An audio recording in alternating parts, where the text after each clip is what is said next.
15장 구약성경 926쪽에 있습니다. 잠언 15장의 말씀, 우리 함께 드라마 바이블로 말씀을 먼저 읽도록 하겠습니다.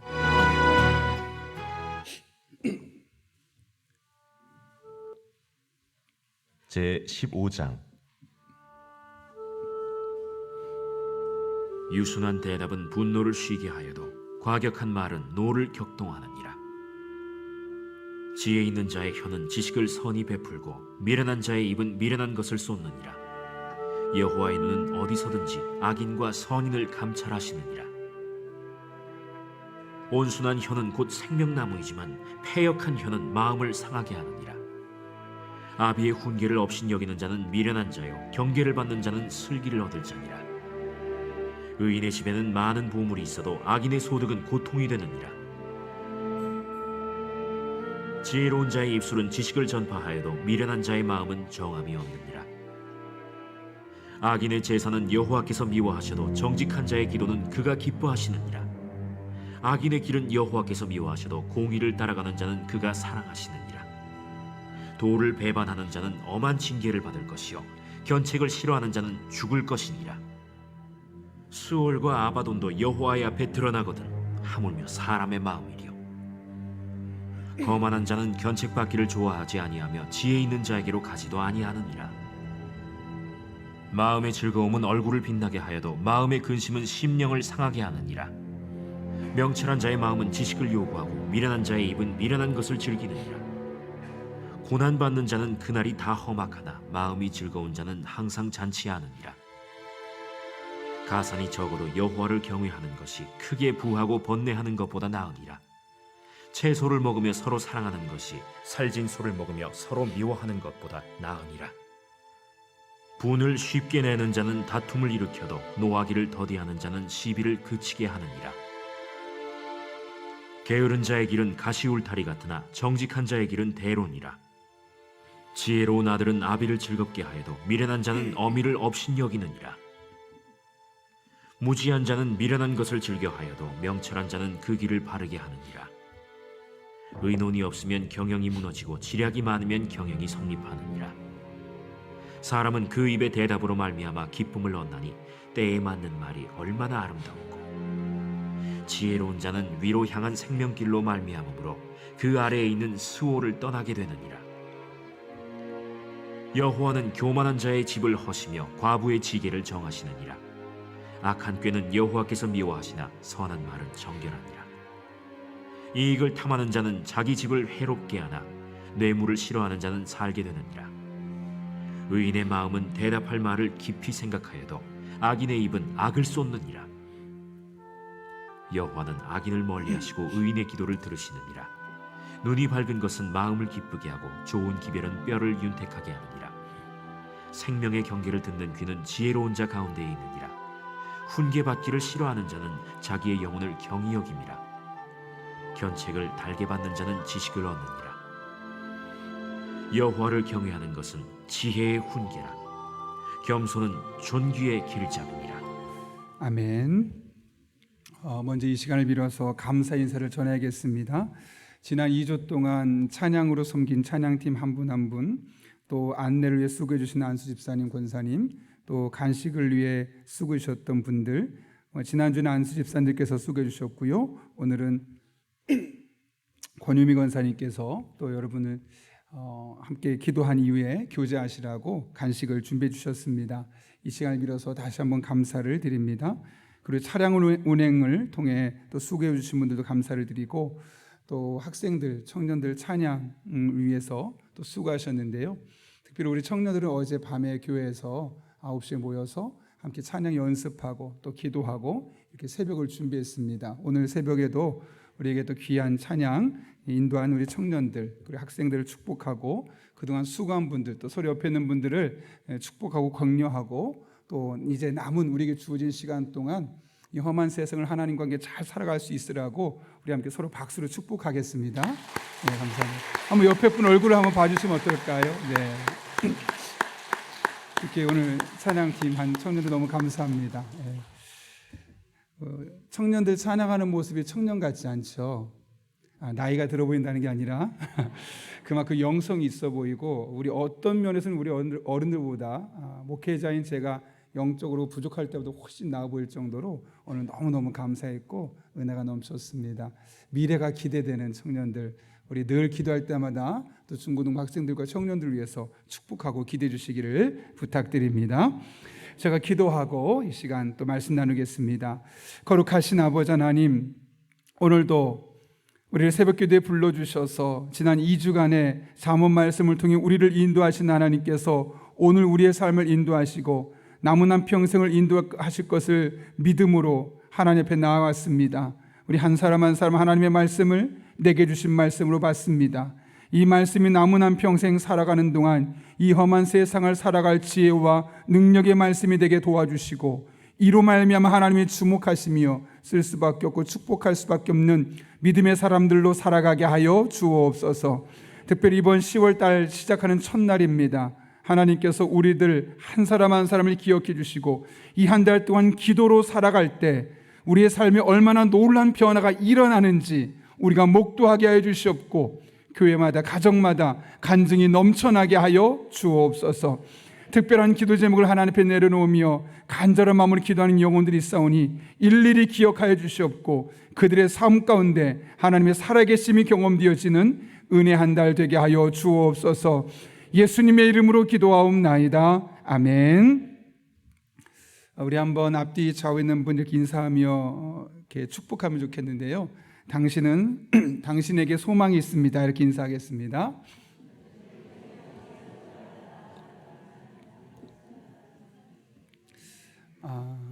저는 축구를 아주 잘하진 않지만 꽤 좋아하는 편입니다. 그래서 대학교 다닐 때도 축구 동아리에 소속돼서 운동을 했었는데요. 그때 저희 동아리에 저희가 범접할 수 없을 만큼 탁월한 실력을 보여주는 2명이 있었습니다. 아니, 쟤들은 어떻게 똑같이 우리와 똑같은 학생인데 축구를 저렇게 잘할 수 있을까 궁금했는데, 나중에 알고 보니까 초등학교 6학년 때까지 축구를 배웠던 겁니다. 비록 초등학교 때까지 선수 생활을 했지만 초등학교 6년 동안 탄탄한 기초 실력을 갖춰 놓으니까 나중에 나이가 들어도 일반인에 비해서 훨씬 탁월한 기술적인 모습을 보여줄 수 있었던 것이죠. 참 기초가 중요하다라는 것을 그때 다시 한번 새삼스럽게 깨닫게 되었습니다. 그런데도 많은 사람들은 기초를 무시하는 경향이 있습니다. 기초를 연마하는 사람은 왠지 유치해 보이고 아직 실력이 없어 보이는 사람으로 평가하는 경향이 높죠. 그러나 그렇지 않습니다. 기초가 탄탄해야 실력도 점점 늘어가게 되어 있는 겁니다. 기초가 부실하면 아무리 시간을 오래 쏟아 부어도 실력이 더 이상 늘 수 없는 것, 그것이 이 세상의 원리입니다. 그런데 이것이 운동만 그런 것이 아닙니다. 우리의 신앙생활에도 동일한 원리를 볼 수 있죠. 신앙의 기초가 탄탄한 사람들이 빠르게 신앙이 성장하고 어떤 여러 가지 삶의 위기들이 처했을 때 흔들리지 아니하고 오롯이 한 길만 걷는 순례자의 삶을 사는 것을 보게 됩니다. 여러분, 그렇다면 신앙의 기초는 도대체 무엇일까요? 물론 어떤 분은 예배라는 어떤 구체적인 행동을 말할 수 있을 겁니다. 어떤 분은 그거보단 기도가 더 훨씬 더 중요합니다라고 말하면서 기도라는 구체적인 행동을 강조하고, 또 어떤 분은 성경 읽기만큼 가장 중요한 것은 없습니다라고 각자 자신들이 생각하는 바를 이야기할 수 있습니다. 물론 다 맞습니다. 그러나 이 모든 것을 포괄할 수 있는 표현이 하나 있습니다.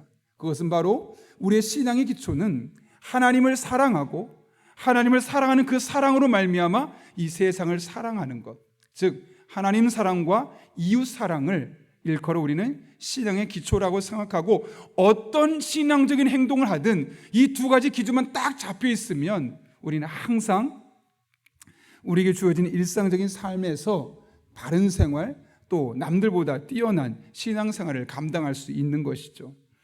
오늘 우리는 본문을 통해 이 사실을 볼 수 있는데요. 오늘 우리가 잠언 15장의 말씀을 읽었습니다. 잠언은 솔로몬이 그동안 하나님께서 자신에게 주신 지혜를 가지고 다 살아본 겁니다. 수십 년을 살아보고 나서 노년에 쓴 글입니다.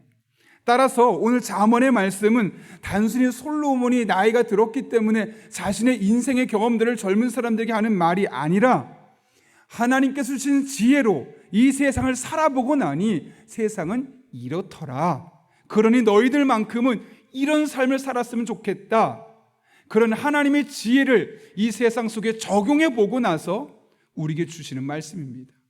그러니 이 말씀이 얼마나 귀중한지 모릅니다. 오늘 우리가 읽은 잠언 15장의 말씀은 33절까지 있는데 특별히 우리 학생들이 있고 또 끝나고 난 이후에 교제 시간이 있기 때문에 오늘은 2절만 살펴보려고 하는데요. 16절과 17절 같이 한번 읽어볼까요? 같이 읽습니다. 시작. 가산이 적어도 여호와를 경외하는 것이 크게 부하고 번뇌하는 것보다 나으니라. 채소를 먹으며 서로 사랑하는 것이 살찐 소를 먹으며 서로 미워하는 것보다 나으니라. 아멘. 여러분이 이 두 구절을 보게 되면 공통점이 하나 있는 것을 보게 되죠. 무엇입니까? 끝부분이 나으니라 라는 말로 끝난다는 것입니다. 그게 무슨 말이겠습니까? 더 나은 삶이 있다는 거죠. 흔히 우리가 생각했던 삶, 내가 볼 땐 이것이 가장 좋은 삶이고 이것이 최선이고 이것이 더 나은 삶이라고 생각했는데 그것이 아니라 우리가 생각했던 것보다 훨씬 더 나은 삶이 우리에게 예비되어 있음을 말씀하고 있는 것이죠. 따라서 오늘 우리는 이 2절 말씀을 통해서 지금보다 더 나은 삶을 살기 위한 2가지 지혜를 엿볼 수 있습니다. 여러분의 삶이 지금보다 더 나은 삶이 되기를 원하십니까? 원하십니까? 그렇다면 첫째로 하나님을 경외하는 삶을 사십시오. 오늘 본문 16절을 제가 다시 한번 읽습니다. 가산이 적어도 여호와를 경외하는 것이 크게 부하고 번뇌하는 것보다 나으니라. 이게 무슨 말이겠습니까? 여기 가산이라는 것은 재산을 말합니다. 집안의 재산, 부동산도 있겠고 통장에 있는 돈도 있겠고 혹은 내가 현금으로 갖고 있는 돈도 있겠고 이것을 일컬어 그래 가산이라고 말하죠. 이것이 많아도 여호와를 경외하는 것, 가산이 적어도 하나님을 경외하는 것이 부자지만 번뇌하는 것보다 훨씬 낫다는 말씀. 우린 재산이 많고 더 높은 자리에 올라가고 사람들이 나를 알아주면 스트레스도 없고 우리 남은 평생이 더욱더 행복할 것으로 생각합니다. 그러나 성경은 그렇지 않다고 말합니다. 오히려 그러면 그럴수록 더 많은 번뇌가 있을 것이다 라고 이야기를 합니다.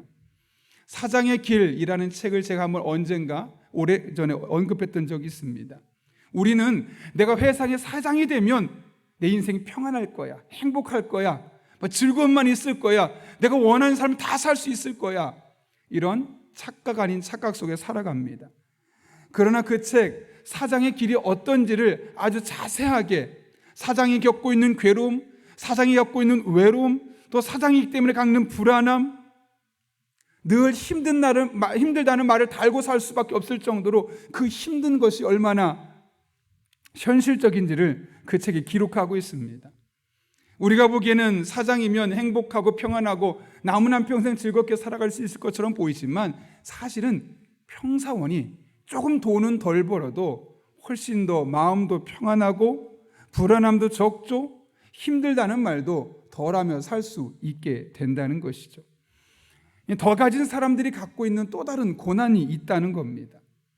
그들에게는 돈이 많으면 많을수록 그 돈 때문에 생기는 번뇌, 이 고민과 스트레스가 있다는 거죠. 높은 자리에 올라가면 올라갈수록 낮은 자리에서는 경험할 수 없었던 번뇌와 고민과 스트레스가 있다는 겁니다. 저도 제가 부목사로서 사역할 때는 보다 담임 목사가 되고 나서 겪는 또 다른 고민과 스트레스가 있을 수밖에 없습니다. 여러분이 힘들게 해서가 아니라 어떻게 하면 이 교회가 건강한 교회, 우리 성도들이 정말 하나님 앞에 바른 신앙생활을 할 수 있을까 늘 고민하고, 그러다 보니까 부목사 때보다 훨씬 더 많은 시간을 고민하고 기도하고 또 내년 정책을 세우다 보면 당연한 스트레스를 받을 수밖에 없는 것. 그것은 어쩌면 조금 더 높은 곳에 더 많은 사람이 영향력을 줄 수밖에 없는 그 위치 있는 사람이라면 누구나 가질 수밖에 없는 번뇌와 고민과 스트레스일 수밖에 없는 겁니다. 그렇다면 여러분, 이런 번뇌에서 벗어나기 위해서 우리가 할 일은 도대체 무엇이겠습니까? 더 많은 재산을 늘리면 번뇌가 사라질까요? 더 높은 자리에 올라가면 나의 번뇌가 사라질까요? 책을 많이 더 읽어서 내가 더 똑똑한 사람이 되면 이런 모든 번뇌에서 벗어날 수 있을까요? 그렇지 않다는 겁니다. 하나님을 경외하는 것, 즉 하나님을 사랑하고 하나님을 위해서 하나님 주신 지혜를 붙들고 살아가는 삶에 시간을 투자하고 에너지를 투자하는 삶을 사는 것이 훨씬 더 우리의 삶에 복된 삶임을 말씀하고 있는 것이죠. 그래서 비록 돈은 조금 덜 벌 수 있어도 내가 높은 자리에 올라가지 못하고 흔히 말하는 성공이라는 단어가 내가 손으로 거머쥘 수는 없을지라도 하나님만 잘 섬기고 정말 신앙의 맛을 알게 되면 우리는 그 어떤 것보다, 그 어떤 누구보다 더 나은 삶을 살 수 있다고 말씀하고 있는 겁니다. 저는 여러분에게 그런 은혜가 있기를 바랍니다. 정말 하나님을 제대로 섬겨 보십시오. 그리고 하나님을 섬기는 맛을 보아 보십시오. 그러면 그게 가장 나은 삶이라는 것을 여러분 한 분 한 분이 경험하게 될 것입니다. 이런 은혜를 경험할 수 있기를 예수님의 이름으로 축원합니다. 지금보다 더 나은 삶을 살기 위한 두 번째 교훈은 이웃을 사랑하며 살라는 겁니다. 오늘 본문 17절 말씀을 보십시오. 제가 한번 더 읽어볼까요? 채소를 먹으며 서로 사랑하는 것이 살찐 소를 먹으며 서로 미워하는 것보다 나으니라. 채소는 가난한 사람들이 먹는 음식을 말하는 것이고, 살찐 소라는 것은 큰 소, 그러니까 고기인데 소고기를 먹는다는 겁니다. 오늘날도 소고기가 얼마나 비싸고 아무나 못 먹는 음식인 것처럼 이 당시는 훨씬 더 큰 가치를 갖고 있었던 것이죠.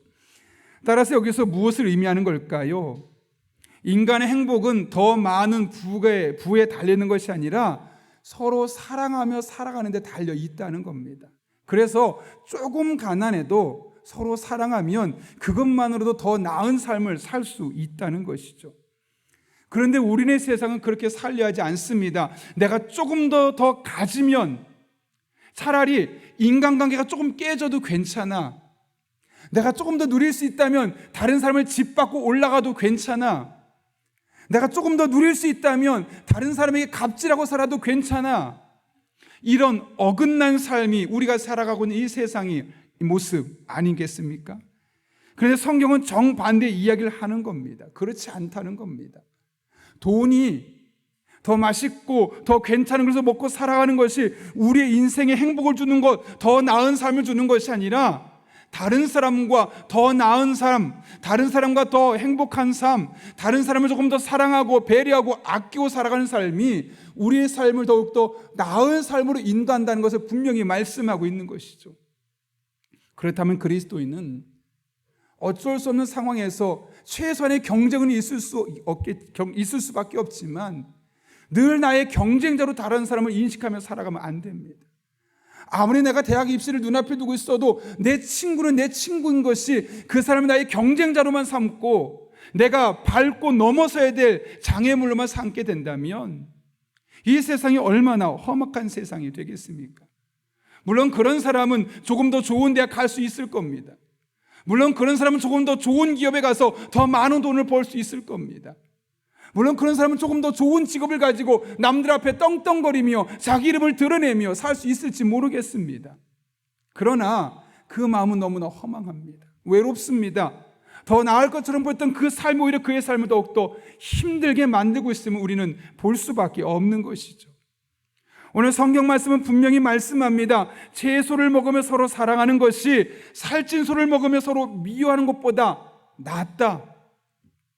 그러므로 우리는 서로 사랑하는 삶을 살 수밖에 없고, 가정 속에서, 교우와의 관계 속에서, 또 이웃과의 관계 속에서, 직장 생활하면서 서로 사랑하며 배려하며 아끼는 삶을 살아갈 때 그런 삶을 살지 않는 사람은 경험할 수 없는 더 나은 삶을 경험할 수 있다는 것이죠. 제가 한 가지 이야기만 하고 오늘 말씀을 좀 일찍 마치려고 합니다. 오늘 6시 한 10분에서 15분 정도 사이에 여러분들 같이 가능하면 기도를 마치고 내려가셔서 또 간식을 먹으면서 서로 교제하는 시간을 가졌으면 좋겠는데요. 제가 2달 전에 어른 설교 때 잠깐 언급했던 책이 있죠. 이 책인데요. P31 성경대로 비즈니스하기라는 제목의 책입니다. P31은 말 그대로 프로법이라서 잠언 31장까지의 말씀을 이야기하는 건데, 우리 어른들은 잠깐 들어보셨겠지만 우리 청년들과 학생들에게 꼭 필요한 말씀이라서 특별히 오늘 2주간에 걸친 잠언의 말씀을 마무리하는 시점에서 이 잠언의 말씀을 통해서 기업을 일궈갔던 한 사람의 이야기를 함께 나누려고 합니다. 저는 설교가 끝나고 나서 우리 학생들이 꼭 이 책을 사서 봤으면 좋겠습니다. 그래서 우리가 이번 10월달, 11월달에는 제가 특별히 추천 도서를 여러분 앞에 제시하고 함께 그 책을 읽어나가려고 하는데, 하나는 소그룹에 관한 책, 하나는 이 P30이란 관한 책을 함께 우리가 나누려고 합니다. 이 책을 보게 되면 하영록 회장의 이야기가 나오는데요, 목회자의 자녀였습니다. 초등학교 6학년 때까지 부산의 한센병 환자촌, 한센병이 뭔지 아시죠? 나병 환자들이 살고 있는, 그 당시만 해도 이 지역에서 모여서 살았습니다. 그곳에서 이 목사의 아버지와 함께 살게 되었었죠. 어린 시절이 너무나 형편없이 가난했고 힘든 시간을 보냈지만 초등학교 졸업을 앞둔 1969년 선교사의 도움으로 아버지를 따라 미국에 있는 필라델피아로 떠날 수 있게 되었습니다. 영어가 서툴었기 때문에 학창시절 조용하게 숙기 없이 보냈지만 그의 마음속에 나는 과학과 공학에 대한 관심이 너무나 많다는 것을 깨닫게 되었습니다. 펜실베니아 대학교와 같은 대학원 건축학과를 졸업한 그는 최고의 주차 빌딩 건축 설계회사인 워커사에 입사했고 29살의 나이에 회사의 중역에 오를 정도로 탄탄한 길이 보장되었습니다. 그러다가 중간에 심실빈맥으로 죽을 뻔한 위기도 겪었습니다. 33살이라는 나이밖에 되지 않았지만 죽을 뻔한 위기를 2번이나 걸쳐서 크게 심장수술을 하게 되었던 것이죠. 그렇게 2년 동안 그는 생명의 위협을 받았고 어쩌면 나는 이렇게 내 인생이 끝날지도 모르겠다라는 위기 속에서 2년을 꼬박 하루하루 살게 되었던 겁니다. 여러분, 언제 죽을지 모르는데 그 젊은 나이에 회사의 중역이 되는 것이 무슨 의미가 있겠습니까? 여러분이 32살, 3살밖에 안 됐는데 오늘 내일 언제 죽을지 모르는데 삼성의 중역이 된다는 것이 도대체 무슨 의미가 있겠습니까? 죽는다면 그 모든 것이 다 끝나버리지 않겠습니까? 그는 그 2년 동안 2번의 심장 수술을 하고 병원에 입원하고 회복되는 그 과정 동안 어떤 일을 했을까요? 이 절박한 상황을 하나님을 의지해서 이겨내자 그때부터 잠언서를 계속해서 읽기 시작했습니다. 1장부터 31장까지 반복해서 계속 읽어나가는 과정을 통해 하나님이 어떤 분인지를 알게 되고 하나님께서 원하시는 지혜로운 삶이 무엇인지를 깨닫게 되었던 것이죠. 그러면서 그는 하나님을 말씀을 통해 인격적으로 만나게 되었고, 내가 의지할 분은 하나님밖에 없구나. 그리고 내가 회사를 운영하고 회사를 이끌어갈 수 있는 방법은 내 지혜가 아니고 내 경험이 아니고 바로 이 하나님의 말씀을 따라 살아가는 것이구나. 그러면서 이 잠언의 말씀을 하나씩 자신의 삶에 적용하는 겁니다. 그냥 읽고 끝나는 것이 아니라 이 말씀을 내가 회사를 운영할 때 어떻게 운영할 수 있을까? 그래서 실제로 이 책을 보게 되면요, 짧게 한 주제가 2장, 3장씩 넘어가는데 그 주제마다 하나님의 말씀을 읽고 깨달은 것을 자신의 삶에서 기업의 현장에서 어떻게 적용할까를 고민한 그런 흔적들이 이 책에 담겨 있습니다. 그러면서 그가 자신의 회사를 팀하스라는 회사를 설립하기 시작했고 그 회사가 아주 짧은 시간 안에 성공적인 기업으로, 그래서 미국 청년들이 가장 가고 싶은 기업에 선정되었습니다. 그는 모든 수술을 끝내고 회사를 세우면서 잠언 31장까지의 말씀에서 얻은 지혜로 하나님의 기업이라는 뜻의 팀하스를 시작했고 그 회사의 사우는 우리는 어려운 이들을 돕기 위해 존재한다 라고 세웠습니다. 하나님을 알고 나니까, 하나님의 사랑을 제대로 경험하고 나니까 나만 잘 먹고 잘 사는 것이 제대로 사는 것이 아니구나, 이웃을 사랑하고 어려운 이웃을 돕는 것이 진짜 지혜로운 삶이고 하나님께서 원하시는 삶이구나라는 것을 깨닫게 되었던 것이죠. 오늘 본문 16절과 17절 말씀처럼 하나님을 경외하는 것과 이웃과 함께 사랑하는 삶이 얼마나 복된 것인지 그가 깨닫게 되었던 겁니다. 그래서 그는 성경대로 비즈니스 하기라는 주제를 가지고 이런 책을 써서 내가 경험한 은혜, 내가 겪은 지혜를 나만 알아서는 안 되겠구나. 이 잠언의 말씀이 진짜 주옥 같은 말씀이고, 잠언의 말씀은 솔로몬의 지혜가 아니라 하나님의 지혜구나라는 것을 깨닫고 이 지혜가 널리 퍼지기를 바라는 마음으로 이런 책을 펼쳐내게 되었던 것이죠. 여러분 혹시 스카이캐슬이라는 드라마를 기억하십니까? 기억 못하십니까?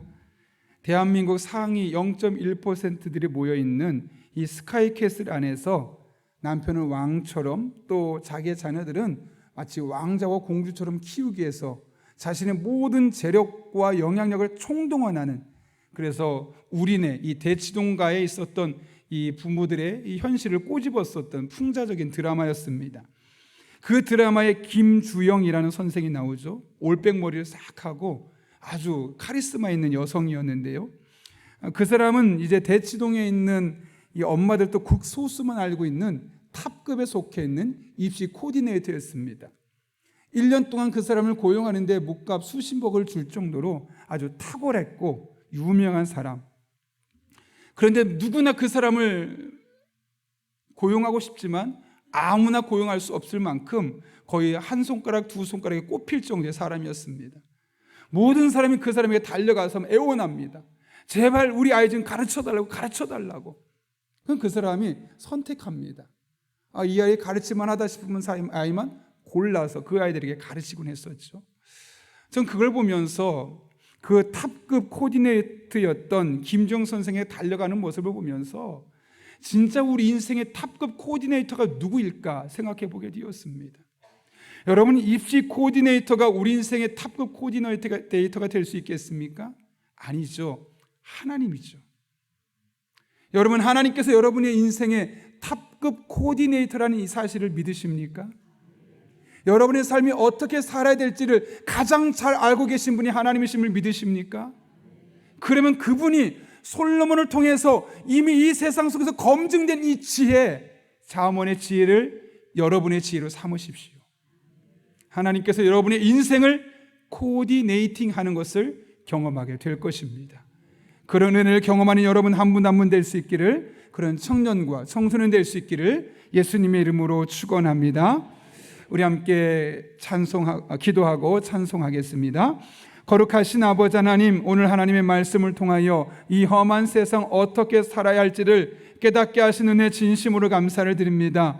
비록 짧은 시간 우리가 급하게 하나님의 말씀을 살펴봤지만 이 말씀을 통해 하나님을 경외하고 하나님을 아는 마음으로, 믿는 마음으로 이웃을 사랑하고 살아가는 것이 얼마나 귀하고 복된 것인지를 깨닫게 하신 것 진심으로 감사를 드립니다.